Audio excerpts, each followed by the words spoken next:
ঐতিহ্য তুলে ধরে ঢাকায় ওয়ান গালা উৎসবে মাতল গারোরা। আজ Banani Vidyaniketan school and college প্রাঙ্গণে পূজা অর্চনা, নাচ গানে উদযাপন করা হয় গারো সম্প্রদায়ের সবচেয়ে বড় এই সাংস্কৃতিক উৎসব। ছিলেন বাঙালি সহ অন্য জাতিগোষ্ঠীর মানুষেরাও।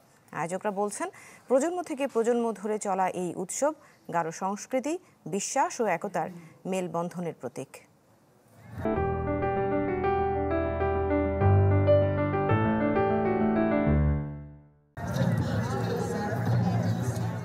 যে ফসলে হয় জীবন ধারণ, টিকে থাকে মানুষ সহ সব প্রাণী, সেই ফসল দেবতার প্রতি গারো সম্প্রদায়ের কৃতজ্ঞতা জানানোর উৎসব ওয়ান গালা। উৎসব পালনে রাজধানীর Banani Vidyaniketan school and college প্রাঙ্গণে জড়ো হন গারো জনগোষ্ঠী ছাড়াও বিভিন্ন সম্প্রদায়ের মানুষ। নেচে গিয়ে পালন করা হয় ওয়ান গালার নানা আচার অনুষ্ঠান। বছর জুড়ে এই উৎসবের জন্য মুখিয়ে থাকেন অনেকে। অংশগ্রহণকারীরা বললেন, এটি শুধু উৎসব নয়, জীবনের উদযাপন। সবাই মিলে নাচি, গাই, অনুষ্ঠান শুরু করি, অনেক ভালো লাগে। আগের দিনের যে অনুষ্ঠান ছিল, এটাকে আবার আমরা উদযাপিত করছি।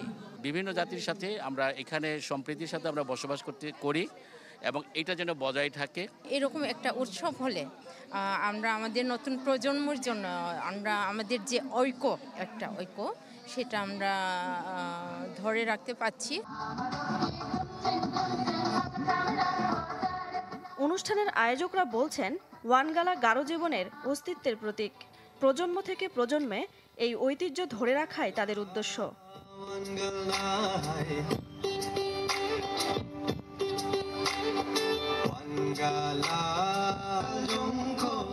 মা বাবাও খুব উৎসাহিত তাদের ছেলে মেয়েকে ওয়ানগালায় নিয়ে আসার জন্য, যেন তারা শিখতে পারে, যেন তারা দেখতে পারে।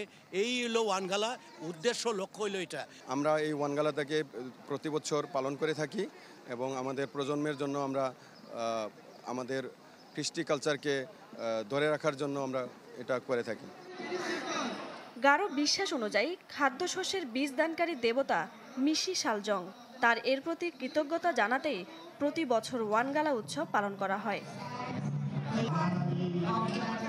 তানজিলা আফসানা, চ্যানেল 24, ঢাকা।